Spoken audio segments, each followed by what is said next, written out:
Симптомы аллергического ринита у детей и взрослых одинаковые или имеют свои особенности? Ну, вы знаете, симптомы аллергического ринита у детей и взрослых, в принципе, наверное, они будут одинаковы. Вопрос в том, что чем младше ребенок, тем сложнее эти симптомы выявить. Мы понимаем, что ребенок нам не дает обратную связь адекватную, либо он ее дает в какой-то в другой для понимания форме, то есть он понимает мир еще по-другому, мы к нему предъявляем свои требования, свои шаблоны, ребенок может быть по-другому давать нам эту информацию, и поэтому симптоматика будет та же, вопрос оценки симптоматики, как ее правильно оценить, как правильно понять, с чем мы столкнулись, это все-таки аллергия или это какое-то простудное заболевание, ну, в большинстве случаев, или это все-таки какая-то анатомическая аномалия, которая требует совершенно других методов лечения. Но тут, наверное, уже и специалисты, и инструментальные методы исследования, и общие и так далее анализы крови, которые мы будем проводить, позволят ответить на этот вопрос. Потому что, говорю, симптоматика-то будет одинакова, нос у всех работает одинаково. Только подача информации для специалиста будет разный уровень. Безусловно, тут уже опыт, колоссальный опыт работы с детьми, у детских лор-врачей, у педиатров, кто с ними контактирует, кто постоянно с ними работает, позволяет им быстрее это все дифференцировать, увидеть. А если говорить о специалистах, которые мало работают с детьми, безусловно, для них это будет вызывать затруднения, и они даже увидят разницу в симптоматике. Как по мне, я разницы в симптоматике не вижу. Оно протекает и там, и там. Вопрос в том, как услышать этого пациента. Вот здесь большая проблема. И вот опять же, разница симптоматики, протекания аллергического ринита. Недавно нам один из наших гуру, профессоров, лор-специалистов приводил такие цифры, мне понравились, я даже себе записал, что, к примеру, вот в США проводили они такие исследования, потеря составляет 3,5 миллиона рабочих дней в год за счет аллергического ринита. Это какая колоссальная проблема, да? И порядка 2 миллионов дней, 2 миллионов учебных дней в году. То есть это теряет общество. Проводились исследования по Германии, которые вот тоже не показали большой разницы между взрослыми и детьми. Но это уже было выражено в деньгах.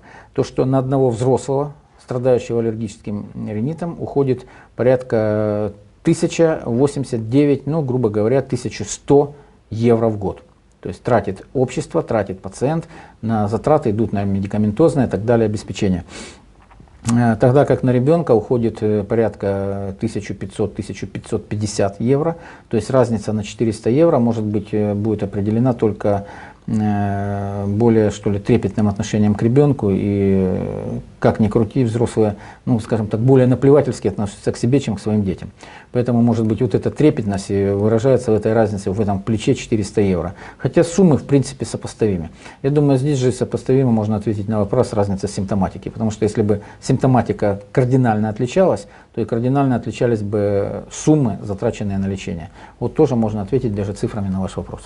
Какие симптомы развиваются на фоне длительно текущего аллергического ринита? При длительно текущем аллергическом рините, здесь, наверное, будет правильно применить такой термин, во-первых, заложенность носа становится постоянной. И заложенность носа здесь уже будет не только связана как таковой с аллергией, а и теми уже анатомическими, гипертрофическими изменениями, которые будут иметь в слизистой. И это уже комплексная проблема, которую нужно решать, ну, не только врачу-аллергологу, не только врачу-педиатру, но совместно с лор-врачом. Это могут присоединиться и боль в ушах, за счет, как мы уже говорили, изменений в структуре евстахиевой трубы, за счет постоянного отека, то есть, ну, тоже вплоть до хронического воспаления. Редкие случаи, но могут быть, да. Это могут быть и нарушения слуха, могут присоединиться боль в горле, если уже аллергический ринит, проявление аллергического, то есть начиналось все аллергическим ринитом, но постепенно были задействованы другие участки респираторного тракта, то есть это может и присоединиться и боль в горле, расстройство вкуса, расстройство обоняния. Это могут быть и нарушения общего состояния, связанные с нарушением вентиляции, это синдром усталости, Не скажу, что прям хроническая усталость, но повышенная усталость у пациентов. Могут быть нарушения сна. Больше 80% пациентов отмечают, взрослых пациентов отмечают, больше 80% отмечают, что хронический аллергический ринит оказывает их влияние на результативность труда, на продуктивность работы, поэтому тоже такие исследования на Западе проводились. Поэтому, ну вот, что может проявить аллергический ринит, потому что мы должны понимать, во-первых, это состояние отвлекает внимание, это состояние психоэмоционального напряжения, это, наконец, все-таки какая-никакая, но гипоксия, которая с этим связана, то есть недостаточный воздухообмен происходит. Все это мешает работу, все это напрягает, все это давит на психику и, собственно говоря, выводит из нормального равновесия человека. Ну и плюс еще идут и уже морфологические какие-то изменения, то есть которые проявляются уже болезненным состоянием, задействуются соседние органы, уши, горло там, и так далее, глаза присоединяются, то есть все это счастья в жизни не приносит. При аллергическом рините может появиться и кашель. Какой характер он имеет? Знаете, да, может присоединиться кашель, но это будет кашель, как правило, сухой, может даже быть приступообразный, может быть покашливание, но, как правило, это сухой кашель, как правило, без выделения мокроты. Если мокрота выделяется, то вязкая, такая светлая, вязкая, без гнойных примесей, без прожилок крови. Кашель может быть утренний, равно как и проявление аллергического ринита. Кашель может быть при захождении, ну, когда человек заходит в какое-то проблемное помещение, классическое, когда маляры, на парфюмерном предприятии у меня были две девочки, которые входили в цех и начинали кашлять, и в результате потом им пришлось уволиться, они не смогли работать. Поэтому, да, кашель может быть, но это, как правило, сухой, такой, как бы сказать, поверхностный, то есть реакция бронхиального дерева на аллерген, который проявляется спазмом, ну, собственно говоря, без отделяемого, либо со скудным отделяемым светлого количества мокроты. А температура может повышаться на фоне этого заболевания? Да, температура может повышаться. Вы знаете, она может повышаться до 37, до 37,2, ну, редко до 37,5 градусов, 37,5. Мое глубокое мнение, наблюдая пациентов, я вижу, это индивидуальная реакция. То есть в связи с тем, что начинает какой-то орган работать неправильно, ну, в данной ситуации работает неправильно нос, носовые ходы, затруднена подача воздуха и так далее. То есть меняется, происходит какой-то сигнал на изменение работы метаболических процессов, на изменение работы терморегуляторного центра, и незначительно повышается температура, скорее всего, как какое-то компенсаторное повышение температуры, потому что проходят острые приступы, ну, вот проходит сезон аллергии, как правило, это не острые приступы аллергии, не вот что, у человека все было нормально, зашел в зону причинного аллергена в помещение, и у него резко пошла аллергическая реакция. Это, как правило, когда идет какое-то хроническое раздражение, скажем, идет сезонный полинос, сезонная аллергия, в этот период, в этот сезон может повышаться температура 37, 37,2, редко 37,5, но, опять же, нужно следить, особенно у детей, потому что это может быть индивидуальная реакция, но это ведь может быть и признак простудных заболеваний, то есть присоединившейся инфекции, либо осложнения инфекционного, либо самостоятельного заболевания. Зимой это ОРЗ, грипп, летом это то же самое, летние простуды, ОРЗ это на фоне там, перекупали и все остальное ребенка, поэтому нужно контролировать, плюс не только ОРЗ, и масса других заболеваний. У больных с аллергическим ринитом бывают и носовые кровотечения. С чем это связано и насколько опасно? При хроническом атрофическом рините это будет более связано, это бывает не так часто, но кровотечения могут быть.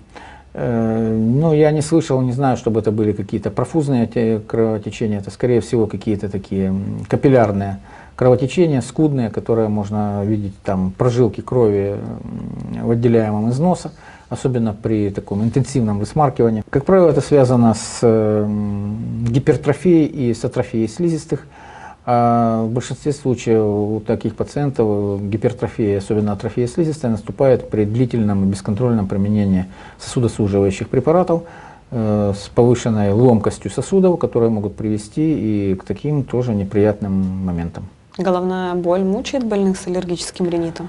Да, один из вариантов такого комплекса жалоб – это наличие головной боли. Как мы уже говорили, это можно отнести к общим нарушениям, то есть нарушение вентиляции, нарушение поставки кислорода, вернее, недоставки, может сказать, ну и плюс нарушение общего состояния, естественно, может давать головные боли. Не часто, но больные жалуются, что вот насморк, конъюнктивит, бывает там головная боль. Да, может быть. На фоне аллергического ринита вот, и на фоне головной боли здесь, наверное, следует провести и аналог, что порядка 36-38% жалуются еще и на повышенную раздражительность, то есть неадекватную реакцию на окружающую среду, вплоть до раздражительности, вплоть до каких-то агрессивных проявлений и сочетающихся, в том числе и с головной болью.